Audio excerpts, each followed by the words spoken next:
सिद्धार्थ गौतम बालपणातच दयाशील प्रवृत्तीचे होते. एकदा मित्रांसोबत पित्याच्या शेतावर गेले असता त्यांना कडक उन्हात काम करणारे मजूर दिसले आणि अतिशय ते हळहळून गेले आणि मित्रांना म्हणाले, मजुराने कष्ट करावे व त्याच्या कष्टाच्या फळावर मालकाने आपले जीवन जगावे, हे कसे बरोबर असू शकेल. आपल्या मित्रांना समाधी लावून बसण्यास शिकवित होते. एखाद्या विषयावर चित्त एकाग्र करण्यास शिकवित.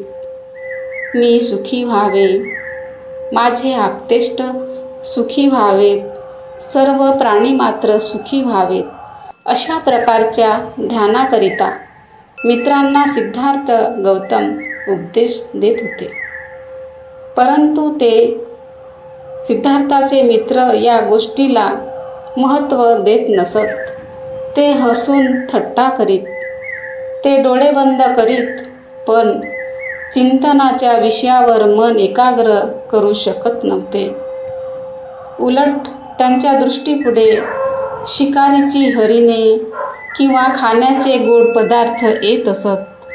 योग्य विषयावर चित्त एकाग्र केल्याने संपूर्ण जगातील मनुष्य मात्रावरील प्रेमभावना वाढीस लागते, यावर सिद्धार्थ गौतमाचा विश्वास होता. सिद्धार्थ गौतमाचे बालपण परमोच्च प्रेमभावनेने व्यापलेले होते.